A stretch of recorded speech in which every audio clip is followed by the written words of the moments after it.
क्या हुआ जब अयोध्या धाम पहुंची वानरों की सेना राम मंदिर प्राण प्रतिष्ठा से पूर्व ऐसा चमत्कार देखकर सभी लोगों के रोंगटे खड़े हो गए।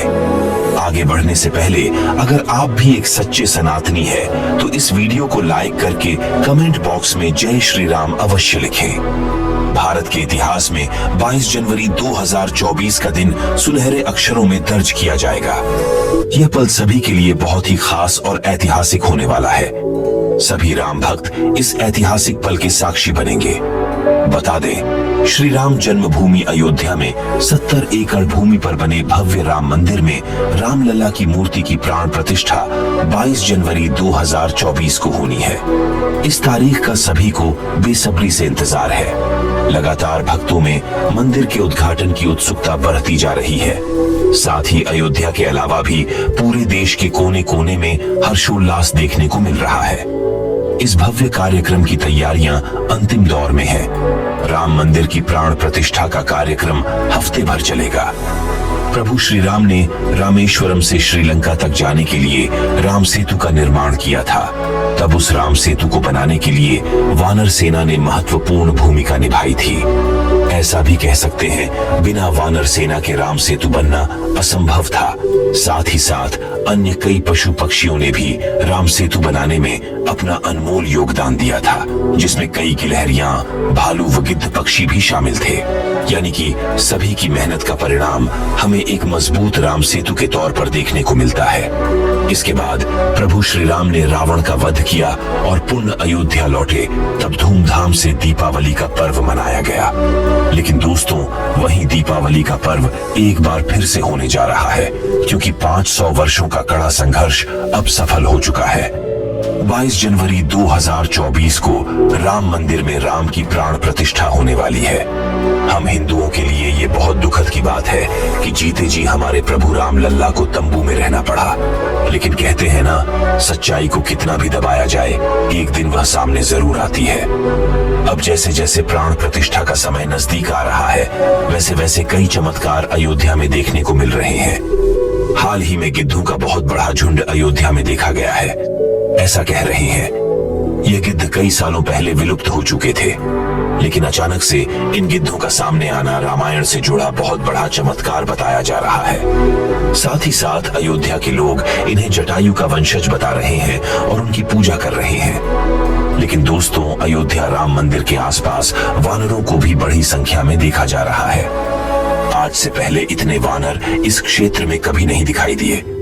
लेकिन जैसे जैसे प्राण प्रतिष्ठा का समय नजदीक आ रहा है, सैकड़ों के झुंड में वानर राम मंदिर पहुंच रहे हैं। हनुमान जी को भी वानर का ही रूप कहा जाता है। साथ ही साथ लंका पर विजय हासिल करने के लिए प्रभु श्री राम का साथ भी वानर सेना ने ही दिया था। यानी कि राम जी का वानरों के साथ सीधा संबंध है। जब उनकी मुलाकात सुग्रीव के साथ हुई, तब उन्हें एक नई दिशा मिली। एक नई सेना में लंका पर विजय पाने का एक हौसला मिला।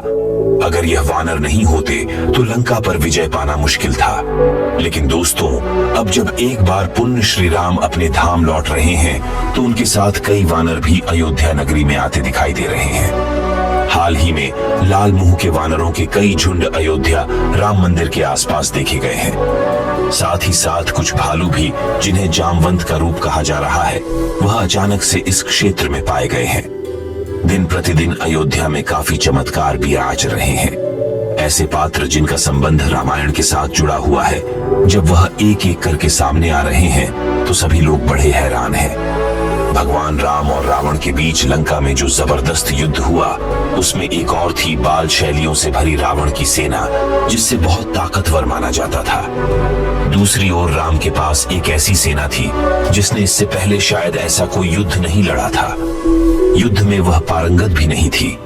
ये वानर सैनिकों वाली सेना थी। रावण ने पहले इस सेना की हंसी उड़ाई, फिर राम की वानर सेना से दुश्मन के छक्के छुड़ा दिए। ये युद्ध जीता, लेकिन इस शानदार विजय के बाद वानर सेना का क्या हुआ, ये किसी को नहीं मालूम। भगवान राम जब युद्ध करने के लिए लंका पहुंचे, उन्होंने रावण की मजबूत सेना के खिलाफ युद्ध शुरू किया, तो उनकी सेना में केवल वानर थे। इस सेना को राम और लक्ष्मण ने मोटे तौर पर दीक्षित किया। युद्ध में जीत के बाद ये लंबी चौड़ी सेना कहां चली गई?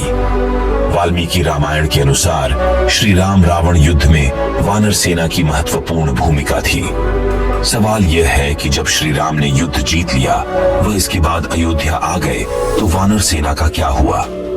इस वानर सेना का नेतृत्व करने वाले उस समय के महान योद्धा सुग्रीव और अंगद का क्या हुआ? वीडियो को अंत तक देखते रहिए। आगे बड़े रहस्य से पर्दा उठने वाला है कि आखिर राम रावण के युद्ध के बाद वानर सेना का क्या हुआ। आज जो अयोध्या में वानर सेना दिखाई दे रही है, क्या इनका संबंध रामायण के साथ जुड़ा हुआ है? लेकिन पहले जान लेते हैं राम मंदिर का महत्वपूर्ण इतिहास। पौराणिक मान्यताओं के अनुसार उज्जैनी के राजा विक्रमादित्य जब यहाँ आखेट करने आए तो उन्हें उजाड़ भूमि पर कुछ चमत्कार दिखाई देने लगे। खोज की तो पता चला कि ये श्री राम की अवैध भूमि है। इसके बाद उन्होंने यहाँ श्री राम के भव्य मंदिर का निर्माण कराया, जिसमें काले रंग की कसौटी पत्थर वाले चौथे स्तंभ थे। समय समय पर यहाँ राजाओं मंदिर की देखभाल की, लेकिन 14वीं शताब्दी में जब भारत में मुगलों का शासन हुआ तो श्री राम जन्मभूमि को नष्ट कर वहाँ बाबरी मस्जिद बना दी गई। 1525 में राम जन्मभूमि मंदिर को बाबर के सेनापति मीर बांकी ने ध्वस्त करवाया था। बाबरी मस्जिद की 3 गुंबद थी, जिसके बाहरी हिस्से में एक चबूतरे में श्री राम के बाल स्वरूप की पूजा होती थी। इसे राम चबूतरा कहते थे। लेकिन 1929 में बाबरी मस्जिद के मुख्य गुंबद के ठीक नीचे वही मूर्ति निकली जो सदियों से राम चबूतरे पर विराजमान थी। बाबरी मस्जिद और राम जन्मभूमि मंदिर पर सालों चले विवाद के बाद आखिरकार श्री राम की अपनी जन्मस्थली पर प्राण प्रतिष्ठा हो रही है। राम मंदिर के लिए कुल 87 एकड़ जमीन है, जिसे 2 एक दिन में मंदिर बन रहा है। पहले मंदिर के मुख्य शिखर की ऊंचाई 128 फीट थी, अब ये 160 फीट होगी। 3 की जगह 5 गुंबद और एक मुख्य शिखर होगा, जिसकी प्राण प्रतिष्ठा 22 जनवरी 2024 को होने वाली है। आइए अब जानते हैं आखिर रामायण के युद्ध के बाद वानर सेना का क्या हुआ। रामायण के उत्तरकांड में उल्लेख है कि जब लंका से लौटे तो उन्हें भगवान श्री राम ने किष्किंधा का राजा बनाया। बाली के पुत्र अंगद को युवराज इन दोनों ने मिलकर वहां कई सालों तक राज किया। श्री राम रावण युद्ध में योगदान देने वाली वानर सेना के साथ ही वर्षों तक रही, लेकिन इसके बाद उसने शायद की कोई बड़ेढ़ी लड़ाई लड़ी। हालांकि इस वानर सेना में अहम पदों पर रहे सभी लोग किष्किंधा में अहम जिम्मेदारियों में जरूर रहे। वानर सेना में महत्वपूर्ण योगदान देने वाले नल नील कई वर्षों तक सुग्रीव के राज्य में मंत्री पद पर सुशोभित रहे, तो युवराज अंगद और सुग्रीव ने मिलकर किष्किंधा के राज्य को और बढ़ाया। गौरतलब है कि किष्किंधा आज भी है। किष्किंधा कर्नाटक में तुंगभद्रा नदी के किनारे है। ये बेल्लारी जिले में आता है, जबकि विश्व प्रसिद्ध हम्पी के बिल्कुल पास में है। इसके आसपास प्राकृतिक खूबसूरती ही बिखरी हुई है। किष्किंधा के आसपास आज भी ऐसे कई गुफाएं हैं और जगह है जहां राम और लक्ष्मण रुके थे। वहीं किष्किंधा में वह गुफाएं भी हैं जहां वानर साम्राज्य था। इन गुफाओं में अंदर रहने की खूब जगह है। जब ये पक्का हो गया कि सीता को रावण ने कैद करके लंका में रखा हुआ है, श्री राम ने हनुमान और सुग्रीव की मदद से वानर सेना का गठन किया। लंका की ओर चल पड़े। तमिलनाडु की एक लंबी तटरेखा है जो लगभग 1000 किमी तक विस्तारित है। वानर सेना में वानरों के अलग अलग झुंड थे। हर झुंड का एक सेनापति था जिसे यूथपति कहा जाता था। यूथ अर्थात झुंड लंका पर चढ़ाई के लिए सुग्रीव ने ही वानर तथा रक्षा सेना का प्रबंध किया। बताया जाता है कि यह वानर सेना जुटाई गई थी। ये संख्या में करीब 1 लाख के आसपास थी। माना जाता है कि लंका विजय के बाद ये विशाल वानर सेना फिर अपने अपने राज्यों के अधीन हो गई, क्योंकि अयोध्या की राज्यसभा में राम ने राज्याभिषेक के बाद लंका और किष्किंधा आदि राज्यों को अयोध्या के अधीन करने के प्रस्ताव को ठुकरा दिया था। ये वानर सेना राम के राज्याभिषेक में अयोध्या भी आई, फिर वापस लौट गई। लेकिन अब जब पुनः रामलला के राज्याभिषेक की बारी आ चुकी है, तो पुनः यह विशाल वाराणसी अयोध्या आ गई है। यह इतिहास पुनः दोहरा रहा, जिसका सीधा मतलब यही निकलता है कि प्रभु श्री राम के राज्याभिषेक में यह वानर सेना भी मौजूद रहेंगी, जिसका संबंध आज से नहीं बल्कि रामायण से है। और जैसे ही प्राण प्रतिष्ठा का कार्यक्रम संपूर्ण होगा, वैसे यह वानर सेना भी अपने अपने राज्य यानी अपने इलाकों में चली जाएगी। यह प्रभु श्री राम का बहुत बड़ा चमत्कार है। श्री राम जन्मभूमि पर बने भव्य मंदिर में अब प्राण प्रतिष्ठा महोत्सव की तैयारियां हो रही है। प्रधानमंत्री मोदी के प्रधान सचिव रहे नृपेंद्र मिश्रा ने बताया कि मंदिर के गर्भगृह में 22 जनवरी को प्राण प्रतिष्ठा हो जाएगी। गर्भगृह में 2 मूर्तियां होंगी। एक मूर्ति में श्री राम 5 साल के बालक के तौर पर दर्शन देंगे।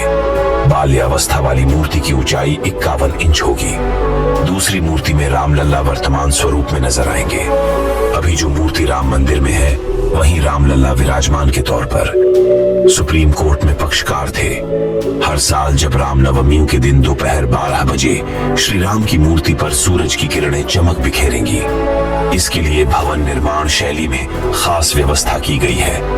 मंदिर के गर्भगृह में रामलला के पर सूर्य की किरणें खुद ब खुद नहीं पहुंचेंगी। इसके लिए मंदिर के शिखर पर एक छोटी डिवाइस लगाई जाएगी। इस डिवाइस के लिए central building research institute Roorkee और पुणे के एक एस्ट्रोनॉमिकल संस्थान ने मिलकर कंप्यूटराइज्ड प्रोग्रामिंग की है। यह डिवाइस बेंगलुरु में बन रही है।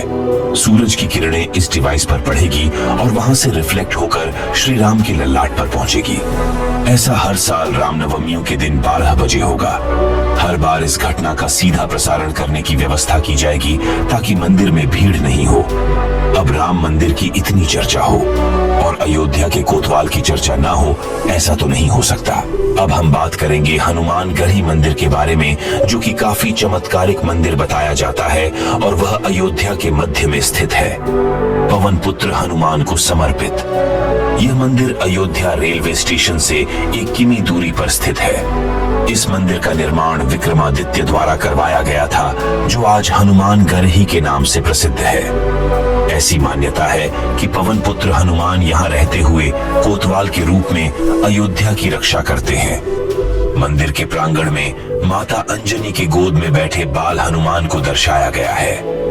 अयोध्या के मध्य में स्थित 36 सीढ़ियां हनुमानगढ़ी तक जाती है, जो उत्तर भारत में हनुमान जी के सबसे लोकप्रिय मंदिर परिसरों में से एक है। यह एक प्रथा है कि राम मंदिर जाने से पहले सबसे पहले भगवान हनुमान मंदिर के दर्शन करने चाहिए। मंदिर में हनुमान जी की मां अंजनी रहती है, जिसमें युवा हनुमान जी उनकी गोद में बैठे हैं। यह मंदिर रामानंदी संप्रदाय के बैरागी महंतों और निर्वाणी अनि अखाड़े के अधीन है। कहा जाता है मंदिर में भगवान हनुमान की चमत्कारिक शक्तियां मंदिर में दर्शन करने आने वाले भक्तों को कभी भी निराश नहीं होने देती। दर्शन को आए भक्तों की मनोकामनाएं पूर्ण होती है। जब रावण पर विजय प्राप्त करने के बाद भगवान राम अयोध्या लौटे, तो हनुमान जी यहाँ रहने लगे। इसीलिए इसका नाम हनुमानगढ़ या हनुमान कोट रखा गया। यहीं से हनुमान जी रामकोट की रक्षा करते थे। मुख्य मंदिर में पवन सुत माता अंजनी की गोद में बैठते हैं। 1855 में मुसलमानों ने मंदिर को नष्ट करने का प्रयास किया। मुसलमान हनुमानगढ़ी को मस्जिद बना देना चाहते थे, लेकिन वे ऐसा करने में सफल नहीं हो पाए। इतिहासकार सर्वपल्ली गोपाल ने कहा है कि 1855 का विवाद बाबरी मस्जिद राम मंदिर स्थल के लिए नहीं, बल्कि हनुमानगढ़ी मंदिर के लिए मुसलमानों और रामानंदी बैरागियों के बीच हुआ था। कहा जाता है नवाब सिराजुद्दौला को एक गंभीर बीमारी हो गई थी। उसका बचना लगभग नामुमकिन था। नवाब यहाँ पूजा अर्चना करने वाले बाबा अभय रामदास जी के पास आया। बाबा ने भगवान हनुमान जी से नवाब की अर्जी लगाई। तब नवाब को हनुमान जी से प्रार्थना करने को कहा। नवाब ने भगवान हनुमान जी से प्रार्थना की और नवाब चमत्कारिक रूप से स्वस्थ हो गया। उसके बाद स्वामी अभय रामदास जी के निर्देश में सिराजुद्दौला ने इस मंदिर का पुनर्निर्माण कराया। राम का इतिहास सदियों पुराना रहा है और अब जो प्राण प्रतिष्ठा होने वाली है, वह बरसों के संघर्ष का नतीजा है। कई शहीदों के बलिदान का प्रमाण है और हजारों कार सेवकों के हौसले का प्रतीक है। आशा करते हैं आज की वीडियो से आपको जबरदस्त ज्ञान की प्राप्ति हुई होगी। अगर आपको भी वीडियो पसंद आई है तो आप लाइक जरूर करें और कमेंट में जय श्री राम लिखें और हमें सपोर्ट दिखाने के लिए इस चैनल डुगू स्टोरीज ज्ञान को सब्सक्राइब करें।